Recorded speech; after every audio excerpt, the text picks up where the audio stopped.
Assalamualaikum warahmatullahi wabarakatuh. Telah sampai kepada saya sebuah video di mana seorang ustazah mengajar teknik yang betul untuk membuang air besar ketika sedang berpuasa.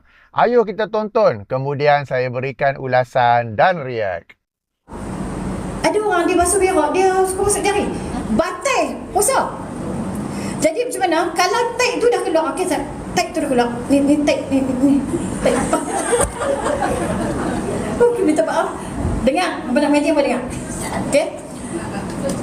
Tag tu dah keluar. Lepas tu dia tak mau lepas tau.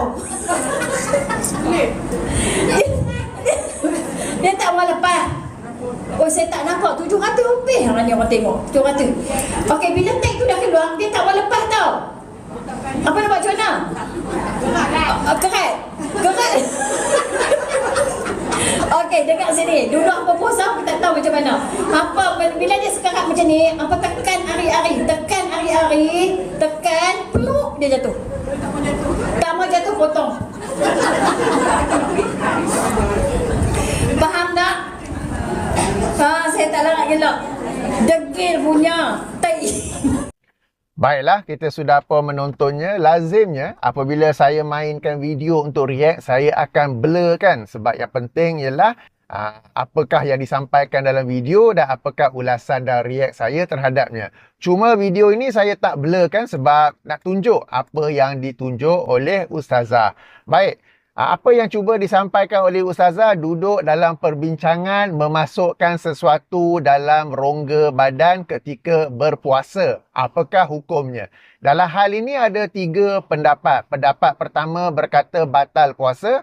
Pendapat kedua berkata makruh puasanya. Dan pendapat yang ketiga berkata tidak ada apa-apa. Sebab puasa ialah menahan diri dari makan, minum dan jima antara suami isteri. Jadi kalau ikut pendapat ketiga ni, nak korek telinga ke, nak korek hidung ke, silakan. Nak kata batal pun tidak, nak kata makruh pun tidak. Dan makan dan minum itu tak semestinya melalui mulut. Tetapi katakanlah kalau seseorang tu pergi hospital dan orang kita sebut apa, masuk air, guna drips kan. Jadi itu pun termasuklah perkara yang membatalkan puasa sebab drips itu sendiri adalah sejenis makanan atau minuman. Okey, tak mengapa. Nampaknya daripada penyampaian ustazah, beliau berpegang kepada pendapat yang pertama. Yang ini memasukkan sesuatu ke dalam rongga badan membatalkan puasa. Dan ini membawa kita kepada topik apabila sedang membuang air besar. Apabila semua manusia normal, buang air besar kadang-kadang apabila teran najis tidak keluar sepenuhnya. Ada yang keluar terus, ada yang keluar sebahagian kemudian termasuk balik.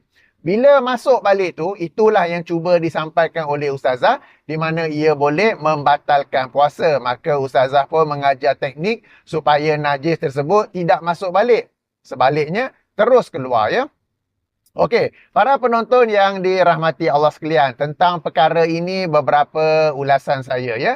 Pertama, pada zaman Rasulullah sallallahu alaihi wasallam, semua orang pun baik lelaki mahupun perempuan, baik yang tua mahupun muda membuang air besar. Dan sudah tentu mereka sebagai manusia biasa akan juga mengalami situasi seperti itu. Yang ini apabila buang air besar, kadang-kala najis tu keluar terus, kadang-kala dia keluar sebahagian kemudian termasuk balik.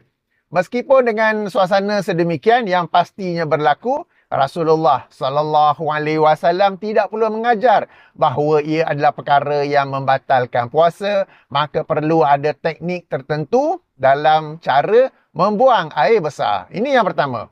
Yang kedua, apabila seseorang itu membuang air besar, bagaimana dia nak pastikan yang najis itu kalau dah keluar separuh, dia tak termasuk balik ataupun dia duduk situ saja. Kan kalau yang keluar sekaligus tu kita tahu, tetapi yang dah keluar separuh ke, 1/3 ke, 1/4 ke, dia maintain ke, dia termasuk balik ke, dia keluar balik ke. Jadi ini adalah perkara-perkara yang memberatkan yang Islam tidak menuntut kita untuk mengetahui tentangnya. Okey, pertama sekali macam yang saya cerita tadi, Rasulullah pun sallallahu alaihi wasallam tidak mengajarnya. Dan yang kedua, kalau pun kita nak mengamalkan pendapat tersebut itu, maka ia adalah sesuatu yang bukanlah nak kata mustahil sebab bolehlah ambil cermin tengok kan, sambil buang air besar ambil cermin tengok. Ataupun pakai phone dan letak selfie kamera kan. Tengok guna forward facing camera atau selfie kamera. Tetapi perkara-perkara seperti ini, ia tidak dituntut dalam Islam. Islam tidak memberatkan umatnya sampai ke tahap sedemikian dalam rangka untuk beribadah kepada Allah Subhanahu Wa Taala. Jadi itu yang kedua. Yang ketiga, Islam memang memberi kemaafan ke atas sesuatu yang dilakukan di luar kawalan manusia, di luar kawalan individu tersebut. Saya bawa sebuah hadis yang dikeluarkan oleh Imam Ibnu Majah dalam sunannya. Hadis nombor 2033 atau penomboran lain hadis nombor 2043 ya, sebagaimana ditangkap layar dengan darjah yang sahih, di mana Rasulullah sallallahu alaihi wasallam bersabda, sesungguhnya Allah Subhanahu Wa Taala memaafkan bagi umat ini apa yang mereka tersilap, terlupa ataupun dipaksa. Tersilap, terlupa atau dipaksa ya. Tersilap, terlupa, dipaksa. The common factor behind these three scenario is di luar kawalan, out of their control. Faktor yang asas, yang menjadi asas kepada tiga perkara ini, yang ini tersilap, terlupa dan dipaksa, ialah ia berada di luar kawalan seseorang itu. Maka demikian juga apabila seseorang membuang air besar, bagaimana najis itu keluar? Ia adalah sesuatu yang berada di luar kawalan seseorang itu. It is not that something that we can control. It is not that something that we intentionally do it. Sengaja kita buat, bagi keluar 1/3, bagi masuk balik, lepas tu bagi keluar balik. Okay, jadi apabila Allah Subhanahu Taala telah pun memaafkan sebagaimana hadis dalam Sunan Ibnu Majah tadi, kenapa kita nak memberat-beratkan umat Islam dengan mengatakan ia adalah perkara yang membatalkan puasa apabila najis itu keluar sebahagian tapi kemudian masuk balik. Okey, di sini mungkin ada yang kata, ustazah tadi tak kata pun membatalkan. Tak apa, kita boleh baca teks yang tertulis di situ, dan kalau tak tahu pun kalau kita pernah dengar, memang pernah ada ustazah yang mengajar perkara seperti ini. Tapi yang tu dulu saya pernah dengar tahun 90-an.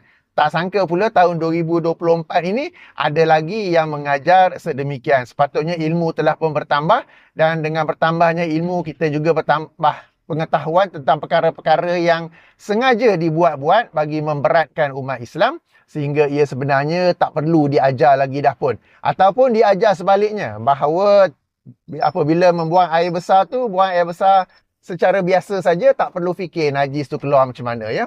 Baik, selain itu kita ada sebuah hadis lain dalam Sahih Al-Bukhari, hadis nombor 1797, ataupun penomboran lain hadis nombor 1933 ya, di mana Rasulullah sallallahu alaihi wasallam bersabda, maksudnya apabila seseorang itu terlupa lalu makan atau minum, maka hendaklah dia meneruskan puasanya. Okay? Maka hendaklah dia meneruskan puasanya, kerana sesungguhnya itu tidak lain adalah pemberian makanan dan minuman Allah kepadanya. Ya? Jadi yang ini kita semua maklum kan, bila kita sedang puasa lalu terlupa sehingga termakan, terminum. Maknanya sikit lah, bukanlah pergi makan punya banyak kan. Tapi tak apalah.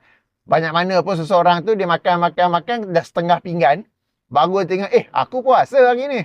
Kan? Lalu dia pun berhenti, maka ia sesuatu yang dimaafkan dan tidaklah membatal puasa ya. Rasulullah sallallahu alaihi wasallam bersabda, hendaklah dia meneruskan puasanya kerana itu tidak lain adalah makanan yang Allah Subhanahu taala berikan kepadanya. Baik.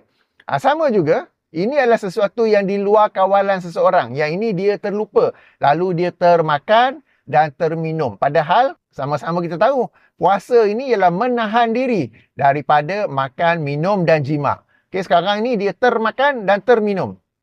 Terjima, saya rasa tak boleh berlaku. Okay. Okay lah, mungkinlah betul-betul lupa kot. Ramadan mari, dia pun lupa kan. Okay, tak apa.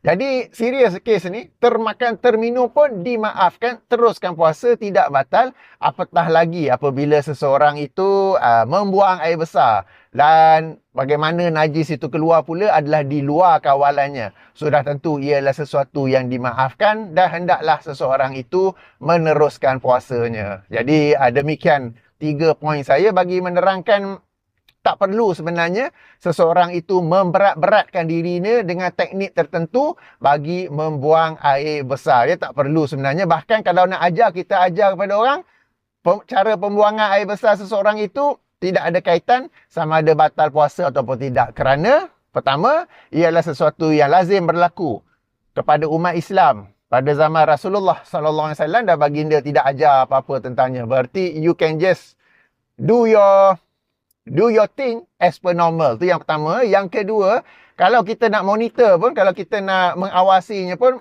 ia adalah sesuatu yang payah. Sebab bila kita duduk buang air besar, macam mana? Tengok kan, takkan nak guna cermin ataupun handphone pula. Dan yang ketiga, Islam ataupun Allah Subhanahu Wa Taala memberi kemaafan kepada perkara-perkara yang di luar kawalan manusia. Sehingga kan jika seseorang itu termakan, terminum pun dimaafkan. Padahal itu puasa tu main thing menahan diri daripada makan dan minum.